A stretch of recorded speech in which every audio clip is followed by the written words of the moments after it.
It all started the day the Terran Coalition finally allowed alien integration on Earth. After a decade of careful treaties, slow diplomacy, and limited contact, humans and non-humans were finally permitted to coexist openly. And with rising housing costs in the orbital city of New Seattle, getting a roommate wasn't just an option, it was survival. That's how I ended up living with Vale. Vale wasn't just from another country, she was from another star system.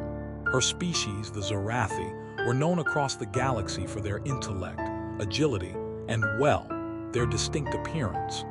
Tall, elegant, with skin that shimmered like mercury and deep amethyst eyes that seemed to see through you. Her voice had a musical undertone, like two tones humming together. When she first walked into our shared unit, dragging her gravity-suspended storage orb behind her, I tried not to stare, tried not to act like a clueless Earthborn. She nodded once and said simply, "I hope your hygiene is consistent. I mold every lunar cycle." I had no idea what that meant at the time. We fell into a routine, awkward silences, shared meals with completely incompatible tastes, and the occasional misunderstanding, like the time I mistook her sleeping posture for unconsciousness and called emergency services. She never let me live that down. But things truly changed on a random Wednesday. I had just finished a shower after my shift at the docks, and not realizing she was back early from her research lab, walked into the living area completely naked, humming to myself. I turned the corner and there she was, sitting cross-legged, reading a digital scroll surrounded by little floating data glyphs. Our eyes met. I froze. She blinked calmly and said, "Oh, you shed your dermal wraps." It took a solid 5 seconds before I screamed and darted back behind the door. Later that evening, I apologized profusely, avoiding eye contact. But to my surprise, she approached me with curiosity, not discomfort. "In Zorathi culture," she said softly, "we believe moments of vulnerability are invitations to truth. I have now seen yours. You may see mine." Before I could object, she pressed a button on her suit, and it seamlessly melted away into her skin. What I saw wasn't graphic or inappropriate, it was her true form. Her body pulsed with bioluminescent energy, etched with living symbols that shifted as she breathed. It wasn't about nudity, it was about trust. And that was when I realized she didn't see me as awkward or shameful. She saw me as something human, and that mattered. Over the next few weeks, something subtle changed between us. The silence was no longer awkward. We began watching stars together from the rooftop.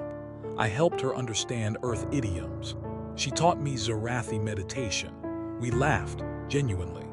Sometimes I caught her watching me when she thought I wasn't looking, her eyes soft and curious. Then the world turned upside down. A rogue faction of separatists from the planet Ikros launched a surprise attack on Earth's orbital cities, believing that integration with humanity was a betrayal of galactic purity. Their warships disabled communications and bombarded civilian sectors to create panic. New Seattle was hit. Our apartment crumbled in a fiery quake. I woke up under debris, ears ringing. Vale was already pulling me out, her body shielding mine as explosions rumbled outside. She was wounded, plasma scorch along her side, but she didn't flinch. "We have to get to the Ark terminal," she hissed, "before they collapse the transport ring." We ran through the smoking ruins of the district, dodging falling towers and debris. Vale moved like wind, graceful, fast, lethal. When soldiers appeared, she disarmed them with pulses of blue energy from her fingertips. I picked up a fallen blaster and covered her flank. We made it to the Ark terminal, but it was overrun. One of the Ikrosi leaders stood at the control center, a hulking brute with exoskeletal armor and a plasma axe that hissed with heat. He saw Vale. "Zorathi scum," he snarled. "Betrayer. You side with these primitives." Vale stepped forward, chin high. "They are more than you will ever understand." I raised my blaster. "She's not alone." The fight was brutal. Blades against plasma, blood, red and silver, stained the ground. Vale took a direct hit to her shoulder. I thought she was down, but she used the pain, channeled it, and launched a final psychic blast that shattered the enemy's armor. I finished him with a shot to the core. The terminal flickered back to life. Emergency shields activated. Breathing hard, bleeding and bruised, we stood there in the quiet after the storm. Vale turned to me. Her shimmering hand brushed against mine. "I did not expect Earth to feel like home," she whispered. "And I didn't expect to fall for someone who molted every lunar cycle," I joked weakly.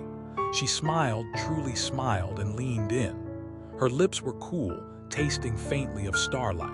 That night in the shelter of a refugee cruiser orbiting the wreckage, we lay side by side, not as alien and human, but as two survivors who had seen the worst and still chose to hope. The media called us heroes. The coalition used our story to unite worlds. But none of that mattered, because the truth was simple. She had seen me when I was most vulnerable, and instead of turning away, she showed me her truth in return. And in that exchange, something undeniable was born. Love, across stars, scars, and species.